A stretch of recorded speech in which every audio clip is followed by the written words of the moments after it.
राजकारणात गणिताला खूप महत्त्व असतं आणि हे सोलापूरमध्ये गणित सध्या एकाच पक्षाच्या बाजूनं झुकलेलं दिसतंय.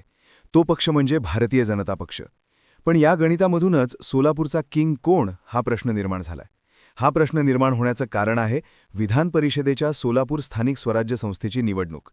पुढच्या 2-1 महिन्यात या निवडणुकीचा बिगुल वाजणार आहे. त्यामुळे सोलापूरला आणखीन एक आमदार मिळणार आहे. या निवडणुकीत 576 मतदारांपैकी तब्बल 441 मतदार एकट्या भाजपचे आहेत, म्हणजे अर्ध्याहून अधिक. त्यामुळे ही निवडणूक भाजपने जवळपास खिशात टाकली असं म्हणायला काही हरकत नाही. पण प्रश्न असा आहे की विधान परिषदेवर जाण्याची लॉटरी कुणाला लागणार?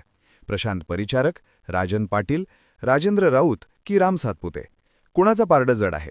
आणि सगळ्यात महत्त्वाचं म्हणजे स्थानिक स्वराज्य संस्थेच्या निवडणुकीत नेमका कोणाला मतदानाचा अधिकार असतो? ही निवडणूक कशी असते हेच आपण या व्हिडिओमध्ये सविस्तर समजून घेणार आहोत. त्यामुळे व्हिडिओ शेवटपर्यंत नक्की पहा, कारण सोलापूरच्या राजकारणाचं असं विश्लेषण तुम्हाला दुसरीकडे कुठेच पाहायला मिळणार नाही. सर्वात आधी आपण आकडेवारी समजून घेऊयात, कारण राजकारण हा शेवटी आकड्यांचा खेळ आहे.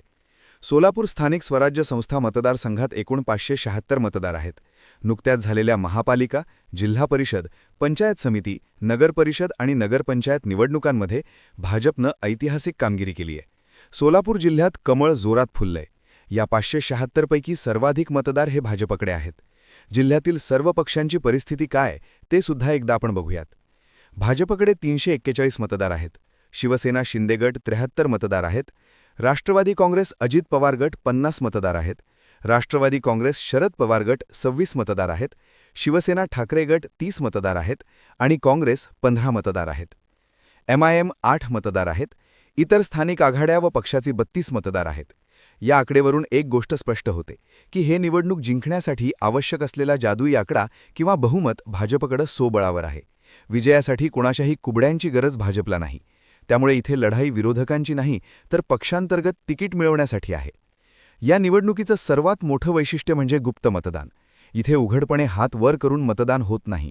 मतपेटीत गुपचूप मतदान केलं जातं आणि गुप्त मतदान असतं तिथेच खरं राजकारण सुरू होतं, ज्याला राजकीय भाषेत घोडेबाजार असंही म्हटलं जातं. भाजपकडे 341 मतदार आहेत. तरीही स्थानिक राजकारणात गट तट, जुन्या वैयक्तिक दुश्मनी आणि अंतर्गत नाराजी खूप असते. नगरसेवक किंवा जिल्हा परिषद सदस्य अनेकदा पक्षाचा आदेश मानतीलच याची खात्री नसते. लक्ष्मीदर्शन झाल्यास मत इकडे तिकडे होण्याची शक्यता असते. त्यामुळे ज्या पक्षाकडे उमेदवार तगडा आणि ज्याची असद पुरवण्याची ताकद जास्त, त्याचाच पारडं नेहमी जड मानलं जातं. पण या निवडणुकीत भाजपचं बहुमत एवढं प्रचंड आहे की घोडेबाजाराची सुद्धा गरज पडेल की नाही याबद्दल शंका आहे. त्यामुळे या मतदारसंघातून आमदार होण्यासाठी मोठी स्पर्धा होतीये. आता वळूयात सर्वात महत्त्वाच्या मुद्द्याकडे. भाजपकडून नक्की कुणाला संधी मिळणार? या एका जागेसाठी सोलापुरात अनेक मातब्बर शडू ठोकून तयार आहेत. यातली प्रमुख नावे आणि त्यांच्या राजकीय ताकदीवर आपण एक नजर टाकूयात. मग या स्पर्धेत कोण टिकाव धरू शकतं ते बघूयात. पहिलं, प्रशांत परिचारक. या शर्यतीत सर्वात आघाडीवर असलेले नाव म्हणजे प्रशांत परिचारक. त्या जागेचे माजी आमदार आहेत. त्यांचं नाव का आघाडीवर आहे याला कारण आहे त्यांचा त्याग. पंढरपूर पोटनिवडणुकीत आणि 2024च्या विधानसभेच्या निवडणुकीत परिचारक विधानसभेसाठी इच्छुक होते, पण पक्षादेशावरून त्यांनी माघार घेतली आणि समाधान औतादे यांना पाठिंबा दिला.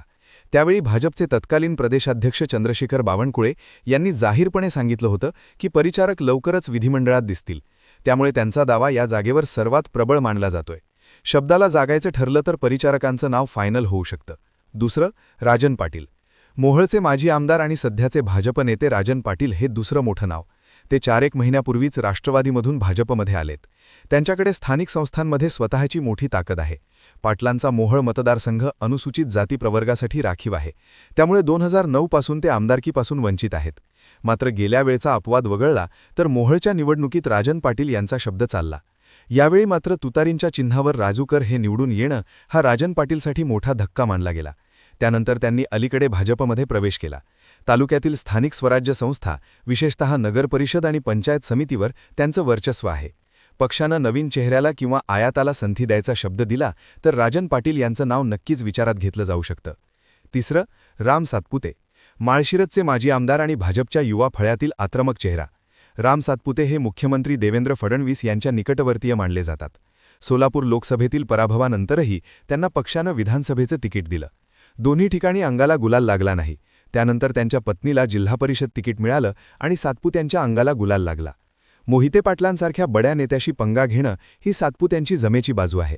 त्यामुळे सध्या तरी सातपुत्यांना संधी मिळण्याची शक्यता कमी आहे. चौथं, राजेंद्र राऊत.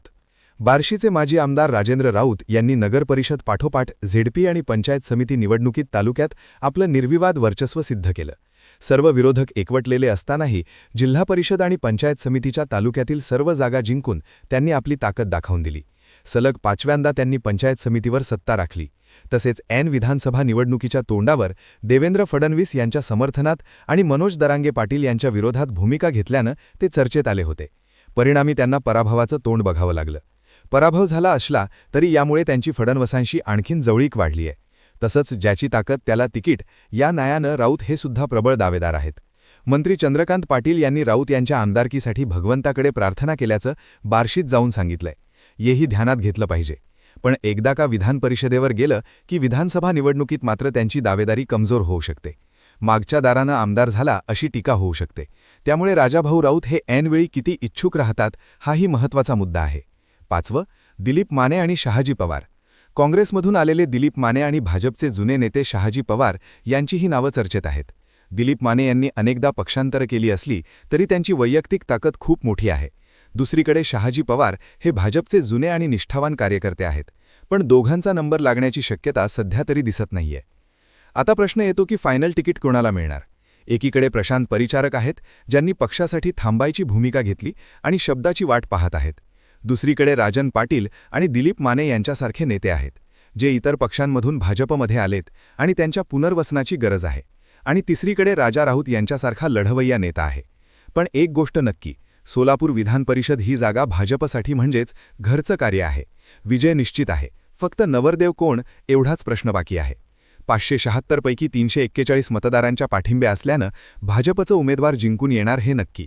पण यामुळे पक्षाच अंतर्गत नाराजी तर निर्माण होणार नाही ना, हे पाहणं महत्त्वाचं ठरेल. तर हे होतं सोलापूरच्या निवडणुकीचं विश्लेषण. तुम्हाला काय वाटतं? प्रशांत परिचारक, राजन पाटील की राजाभाऊ की आणखी कोणी? तुमचं मत खाली कमेंट बॉक्समध्ये नक्की लिहा.